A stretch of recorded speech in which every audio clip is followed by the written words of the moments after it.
لا حول ولا قوة إلا بالله العلي العظيم. أعوذ بالله من الشيطان الرجيم. بسم الله الرحمن الرحيم. الحمد لله رب العالمين، والصلاة والسلام والتحية والإكرام على رسوله النبي الكريم وعلى أهل بيته الطيبين الطاهرين المعصومين الذين أذهب الله عنهم الرجس وطهرهم تطهيرا. اللهم صل على محمد وعلى واللعنة الدائمة الباقية على أعدائهم ومنكري فضائلهم وغاصبي حقوقهم أجمعين. أما بعد، فقد قال الله سبحانه وتعالى في كتابه الكريم: بسم الله الرحمن الرحيم. إذا سألك عبادي عني فإني قريب أجيب دعوة الداع إذا دعان فليستجيبوا لي وليؤمنوا بي لعلهم يرشدون. صلوات بر محمد و آل محمد. اللہم صلی علی محمد. عزیزان گرامی، جو آیہ کریمہ آپ حضرات کے سامنے میں نے تلاوت کرنے کا شرف حاصل کیا ہے، اس میں خداوند عالم بہت ہی محبت کے ساتھ اور بہت ہی الفت اور عطوفت کے ساتھ اپنے بندوں سے یہ خطاب کر رہا ہے کہ اے میرے رسول، جب تم سے میرے بندے میرے متعلق پوچھیں تو ان کو یہ سمجھ لینا چاہیے، آپ ان سے یہ کہہ دیجئے کہ میں ان سے بہت قریب ہوں. اجیب دعوت الداع اذا دعان، میں جب بھی کوئی مجھے پکارتا ہے میں اس کی آواز پر لبیک کہتا ہوں. فلیستجیبوا لی، ان سے کہیے کہ وہ میری آواز پر لبیک کہیں. ولیؤمنوا بی، اور میرے اوپر ایمان رکھیں. لعلہم یرشدون، یہی ان کی ہدایت کا راستہ ہے. اس آیہ کریمہ کے ذیل میں انشاءاللہ 10 دن آپ کی خدمت میں گفتگو رہے گی. مختصر طور پر یہ میں نے تبرکاً اس کا ترجمہ اور تبرکاً یہ تلاوت آیت کی ہے. اس سے پہلے کہ میں اس آیت کے ذیل میں آپ کی خدمت میں کچھ باتیں عرض کروں، آج پہلی محرم ہے. میں چاہتا ہوں کہ مقدمتاً کچھ باتیں آپ کی خدمت میں عرض کروں، اور انشاءاللہ پھر اس آیت کے سلسلے میں گفتگو ہوتی رہے گی.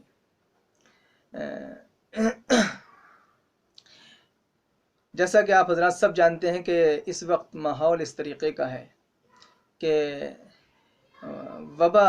اور ایک بیماری کے چلتے اس طریقے سے انعقاد نہیں ہو پا رہا ہے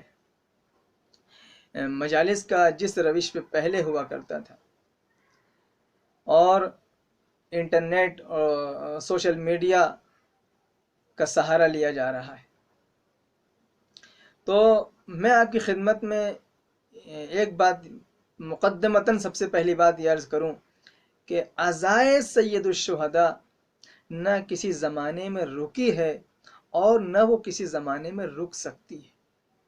اس لیے کہ اس کی بقا کی ذمہ داری اللہ نے لی ہے. اس کی حفاظت کی ذمہ داری کسی بشر نے نہیں بلکہ اللہ نے لی ہے. تو جب اللہ نے لی ہے تو کسی نہ کسی طریقے سے یہ باقی رہے گی، اور باقی بھی اس انداز سے رہے گی کہ روزانہ اس میں اضافہ ہوگا، اس میں کبھی کمی نہیں واقع ہو سکتی. اور یہ بیماری جو ہم کہہ رہے ہیں کہ جس بیماری کی وجہ سے یہ عزاداری کا طریقہ تبدیل ہوا ہے تھوڑا سا، اور میں سمجھتا ہوں یہ طریقہ جو تبدیل ہوا ہے اس سے عزاداری میں کمی نہیں بلکہ اضافہ ہوگا. اس سے اضافہ ہوگا، بلکہ یوں کہوں لفظوں کو بدل کے کہ یہ ایک بہانہ ہے، گویا ایک بیماری ایک بہانہ ہے کہ اس بہانے کے ذریعے سے ہی عزائے سید الشہداء میں اضافہ ہو گیا۔ اضافے کا مطلب یہ کہ جس طریقے سے پہلے امام بارگاہ میں 200-500 لوگ جمع ہوتے تھے اور مجلس عزائے سید الشہداء کو برپا کرتے تھے، آج ممکن ہے بعض مشکلات کی وجہ سے، بعض خطرات کی وجہ سے وہ روش اور وہ طریقہ نہ ہو، لیکن اس کے بدلے انسان کے ہر گھر میں فرش عزائے حسین بچھ گئی، اور 2 آدمی ہیں چاہے 5 آدمی ہیں چاہے 10 آدمی ہیں، انہوں نے فرش عزا بچھا کر کے مجلس کو برپا کرنا شروع کر دیا، یا پھر انٹرنیٹ اور سوشل میڈیا کا سہارا لیا گیا اور آن لائن طریقے سے مقصد حسین، مجلس حسین کو باقی رکھنے اور برپا کرنے کی کوشش کی گئی۔ سوشل میڈیا، میں آپ کی خدمت میں عرض کروں، سوشل میڈیا ایک سیلاب ہے، آپ جدھر آپ نظر اٹھائیں وہاں کے اوپر سوشل میڈیا، ہر انسان کے ہاتھ میں موبائل، ہر انسان کے ہاتھ میں انٹرنیٹ، ہر انسان کے ہاتھ میں یوٹیوب، ٹویٹر اور واٹس ایپ، نہ جانے طرح طرح کے سوشل میڈیا کے ایپس،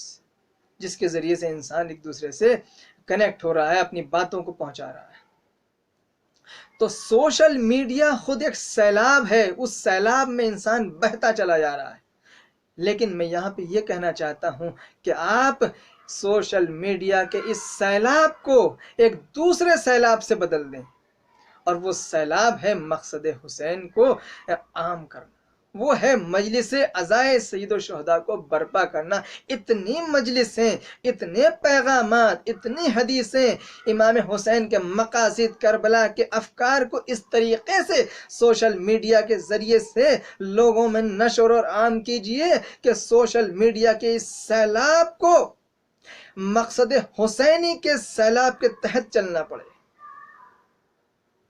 اور دنیا میں جو جہاں ہے،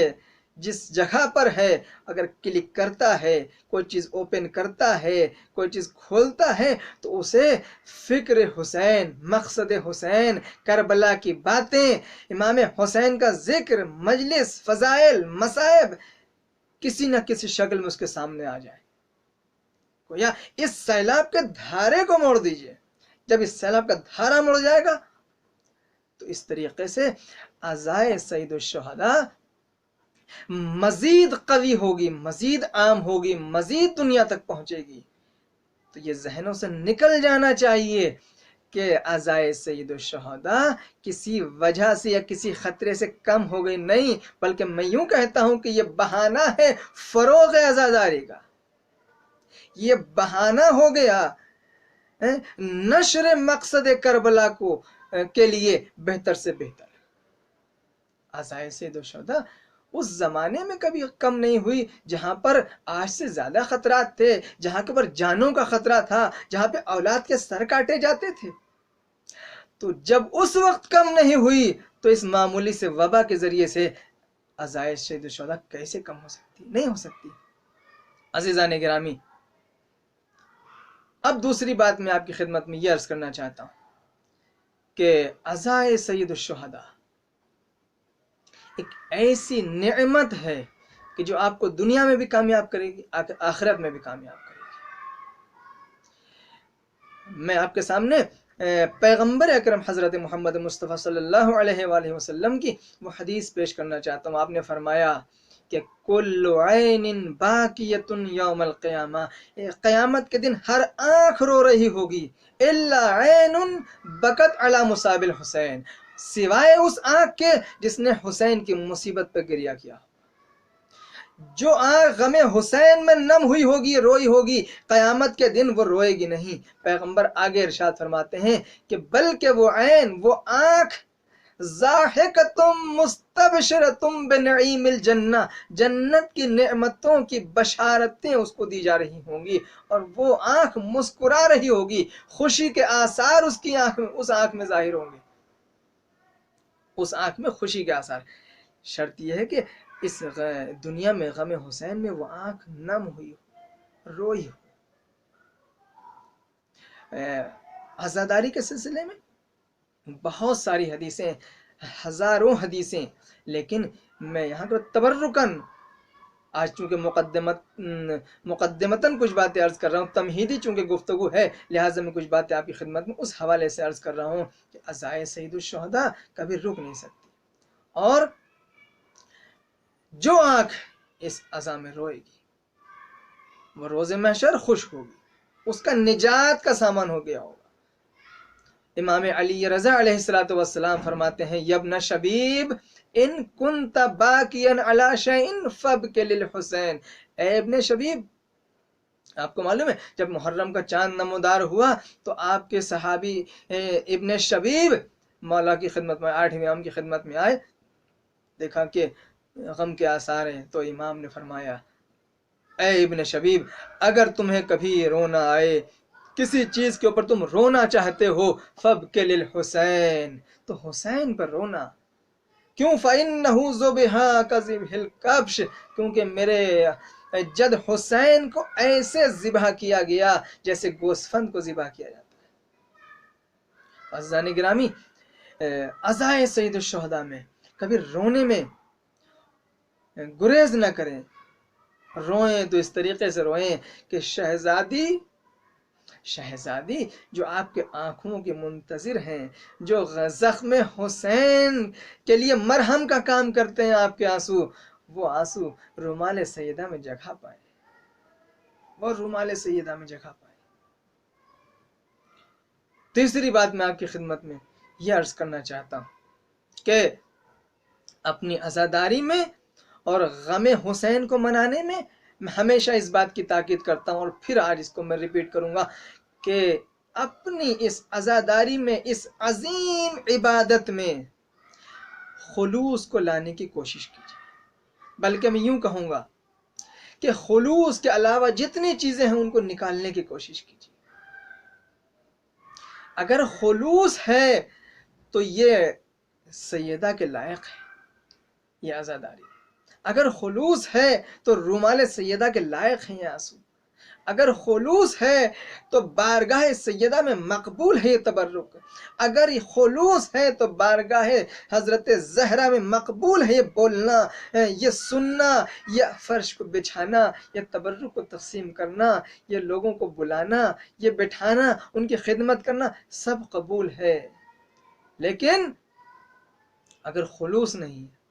عزیزان گرامی یاد رکھیے، شیطان بہکاتا ہے، اسے معلوم ہے کہ یہ کتنی عظیم عبادت ہے، اس عبادت کو کیسے کم کیا جائے، کیسے اس کے ثواب کو کم کیا جائے، کیسے اسے نامقبول بنایا جائے، اس کو سارے ہتھ کنڈے معلوم ہیں شیطان کو، لہٰذا وہ یہ کوشش میں رہتا ہے کہ کسی نہ کسی طریقے سے آ کر کے اس کو کم رنگ کر دوں۔ عزیزان گرامی یاد رکھیے گا، خلوص، اللہ، صرف حسین، صرف سیدہ، صرف فاطمہ الزہرا، صرف شہزادی کونین کی رضا کی خاطر ہے نا یہ کام۔ اگر حسین کی خاطر ہے یہ کام، اگر صرف زینب کی خاطر ہے یہ کام، اگر صرف اور صرف فاطمہ الزہرا کی خاطر ہے یہ کام، اگر صرف اور صرف اس غریب حسین کی خاطر ہے یہ کام، تو پھر یہ میں جو بیچ میں آتا ہے اس کا کیا مطلب ہے؟ میں یعنی میری مجلس، یعنی میرا تبرک، یعنی میرا پروگرام اس کے پروگرام سے اچھا ہو، اس کے پروگرام میں میں نہیں جاؤں گا، میں اس سے نہیں بولتا ہوں، میں 1 سال سے اس سے نہیں بولا ہوں، لہٰذا میں نہیں جاؤں گا اس کے پروگرام میں، اگر میں چلا بھی گیا تو میں تبرک نہیں لوں گا، یہ میرا جلوس، یہ اس کا جلوس، یہ میرا تبرک، یہ اس کی مجلس نہیں۔ عزیزان گرامی، اگر یہ حسین کے لیے ہے تو پھر یہ میرا تبرک اور میری مجلس کے کوئی معنی نہیں۔ ایک لمحے کے لیے سوچئے گا، جتنی چیزیں شیطان پیدا کرنے کی کوشش کرے ختم کر دیجئے، میری اس سے رنجش ہے، میری اس سے ناراضگی ہے، میں ٹھیک ہے میری رنجش ہے، ٹھیک ہے کہ میری اس سے ناراضگی ہے، لیکن اے مولا کیونکہ آپ کا عزادار ہے، کیونکہ آپ کا چاہنے والا ہے، کیونکہ آپ کا غم کا فرش بچھایا ہے، میں جاؤں گا۔ مولا میری دشمنی، میری ناراضگی اپنی جگہ، لیکن چونکہ جب وہ میرے آقا کا چاہنے والا ہے، جب وہ میرے مولا کا چاہنے والا ہے، جب وہ میرے حسین کا چاہنے والا ہے، تو پھر میں کہاں آ گیا بیچ میں؟ وہ بھی حسین کا چاہنے والا، میں بھی حسین کا چاہنے والا۔ تو لہٰذا اس نفرت کو، اس رنجش کو نکال دیجئے۔ اگر ہم مجلسیں کر رہے ہیں لیکن پریشان ہے ہمارا پڑوسی، ناراض ہے میرا باپ، ناراض ہے ہمارا بھائی، ناراض ہے میری ماں، ناراض ہے میرا دوست، ناراض ہے میرا استاد، ناراض ہے میرے بچے، ناراض ہے میری بیوی، اگر یہ ساری چیزیں اگر ریپیئر نہ ہوئیں، ایک محرم کا چاند نمودار ہو گیا، اور پھر بھی اگر ہم نے ان کو ریپیئر نہ کیا، پھر بھی ان کی اصلاح کی کوشش نہ کی، تو عزیزان گرامی، محرم اس کا مطلب یہ کہ ہمارے اندر تبدیلی نہ پیدا کر سکا۔ جیسے ہی محرم کا چاند نمودار ہوا، ہم اور آپ کم از کم اس وقت یہ تہیہ کر لیں، اس وقت یہ سوچ لیں، میرے ساتھ کسی نے کوئی ظلم کیا ہو، میری غیبت کی ہو، مجھے ستایا ہو، میری اس سے ناراضگی ہو، مجھے اپنے آقا کی مرضی کی خاطر،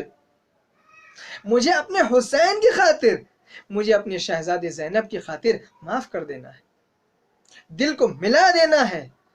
دلوں کو آپس میں ملا دیجئے، بالکل صاف کر دیجئے اپنے دلوں کو۔ یہ ایک پیغام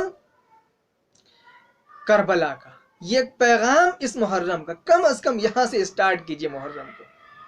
یہاں سے شروع کریے محرم کو، اور اللہ سے مدد مانگیے کہ پالنے والے، ہم نے تیری رضا کو حاصل کرنے کی راہ میں یہ قدم اٹھایا ہے،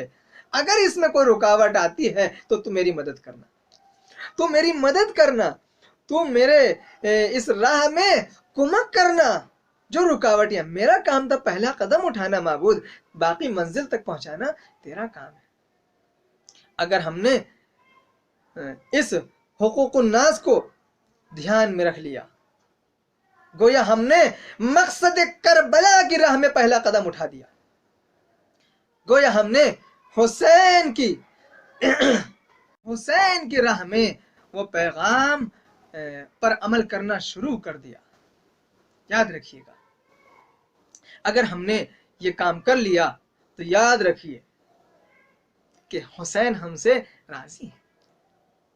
عزیزان گرامی، ایک تیسری بات، چوتھی بات اور آپ کی خدمت میں عرض کروں،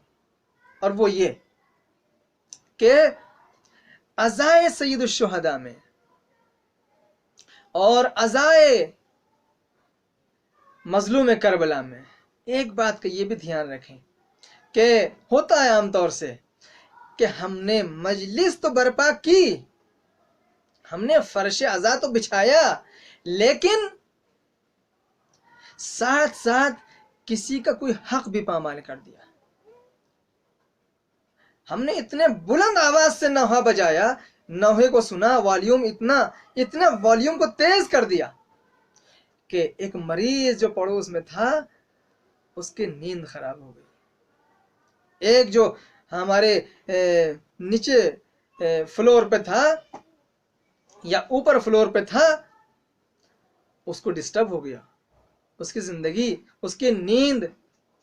اس کو پریشانی ہوئی۔ تو حسین کا غم کبھی یہ نہیں سکھاتا، حسین کا پیغام کبھی یہ نہیں سکھاتا کہ غم حسین مناؤ اور اس کے ذریعے سے کسی کو اذیت بھی دو، نہیں،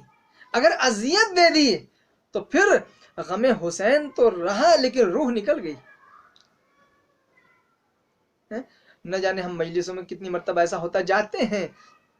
چھوٹی چھوٹی باتیں ہیں، نکل جا رہے ہیں تو مجلسوں میں چپلوں کو روند رہے ہیں، جوتوں کو روند رہے ہیں، کسی کو دھکا دے رہے ہیں، واپس آ رہے ہیں تو چپلوں کو غائب کر دے رہے ہیں، پیر سے ادھر ادھر چلی جا رہی ہے۔ ہمیں کس نے حق دیا کہ ہم کسی کے مال میں اس طریقے سے تصرف کریں کہ اس کے جوتوں کو یا چپلوں کو روندتے ہوئے جائیں یا روندتے ہوئے آئیں؟ کس نے ہمیں حق دیا کہ ہم کسی کو دھکا دے کے مجلس میں جائیں؟ کس نے ہمیں حق دیا کہ ہم کسی کو دھکا دے کے مجلس سے نکلیں؟ کس نے ہم کو حق دیا کہ ہم کسی کو ڈانٹ دیں مجلس حسین میں؟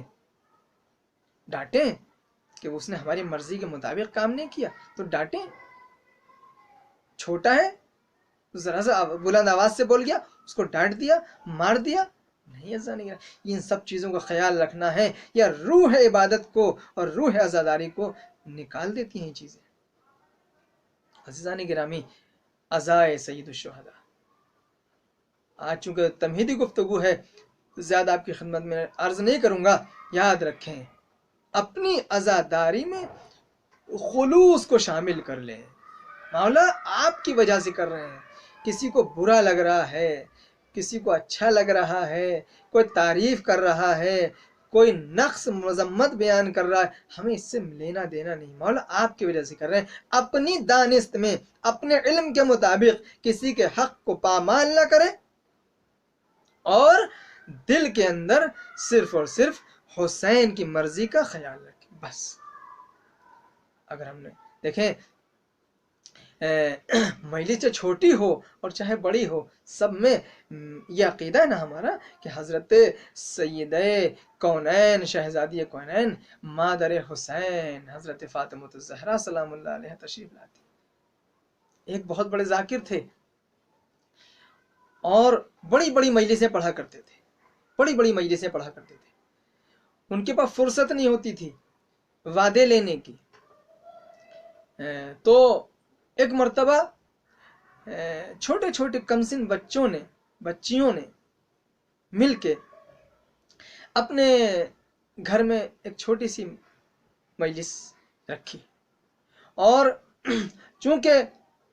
وعدہ لینا ان سے بہت سخت تھا تو لہٰذا ان کی مجلس میں جا کر کے بیٹھے وہ بچے، اور وہ ذاکر جب پڑھ کے اترے ممبر سے تو انہوں نے دامن پکڑ لیا، بچوں نے دامن پکڑ لیا کہ قبلہ آپ ہماری مجلس پڑھ دیجئے، آپ ہماری مجلس پڑھ دیجئے۔ ہم بچوں نے ایک چھوٹی سی جگہ کے اوپر مجلس رکھی ہے، آپ وہاں پہ آ کے تھوڑی دیر پڑھ دیجئے۔ انہوں نے کہا نہیں، میرے پاس وقت نہیں ہے، پہلے سے میں نے وعدے لے رکھے ہیں، پہلے سے میں نے اتنے زبان دی ہوئی ہے، جگہ جگہ میرے پاس فرصت نہیں، میں نہیں پڑھ سکتا۔ بچوں نے لیکن دامن نہیں چھوڑا، بچوں نے دامن نہیں چھوڑا کہ نہیں، جب تک آپ ہماری مجلس کے لیے ہاں نہیں کریں گے تب تک ہم آپ کو جانے نہیں دیں گے۔ بچوں نے چاروں طرف سے مولانا صاحب کو اور ذاکر اہل بیت کو گھیرے میں لے لیا اور کہا نہیں، جب تک آپ ہماری مجلس نہیں پڑھیں گے ہم آپ کو جانے نہیں دیں گے۔ جب انہوں نے دیکھا بچوں کا اصرار بہت ہے تو انہوں نے 5 منٹ کا وقت نکالا، کچھ دیر کا وقت نکالا، اور انہوں نے کہا کہ چلو میں چلتا ہوں تمہارے یہاں اور میں مجلس پڑھتا ہوں۔ بس وہ بچے وہ ذاکر کو لے کر کے، خطیب حسین کو لے کر کے چلے، اور ایک ٹوٹے ہوئے گھر میں داخل ہوئے، ایک کچے گھر میں داخل ہوئے، ایک ٹوٹا پھوٹے گھر میں داخل ہوئے، جہاں کے اوپر انہوں نے ایک فرش بچھا رکھا تھا، ایک چادر بچھا رکھی تھی، اور انہوں نے کہا کہ میں نے ان بچوں کی ہم مجلس پڑھی، اور 1-2 منٹ فضائل اور 2-3 منٹ مسائل پڑھ کر کے میں وہاں سے چلنے لگا۔ تو بچوں نے کہا نہیں، ہم نے تبرک بھی بنایا ہے، ہم نے تبرک بھی بنایا، وہ تبرک نوش کر کے آپ جائیے۔ انہوں نے کہا میرے پاس وقت نہیں ہے، مجھے دوسری جگہ پہنچنا ہے۔ خیر بچوں نے جلدی جلدی ایک پیالی میں چائے لا کے دی، خالی چائے انہوں نے پیالی کو لیا، دیکھا چائے بالکل ٹھنڈی ہو چکی تھی، چائے بالکل ٹھنڈی ہو چکی تھی۔ انہوں نے کہا مجھے جلدی ہے۔ ذاکر کہتے ہیں کہ میں نے بچوں کی نگاہوں کو سے چھپ کے اس چائے کو وہیں پر پیچھے دیوار کے قریب پھینک دیا، اور چونکہ مجھے جلدی تھی تو میں وہاں سے جلدی سے نکل آیا۔ کہ میں نے سارے دن مجلس سے پڑھی، اور پڑھنے کے بعد جب میں رات کو گھر آیا تو سو گیا۔ جب میں سویا تو میں نے کیا دیکھا کہ ایک نقاب پوش بی بی میرے پاس آئی،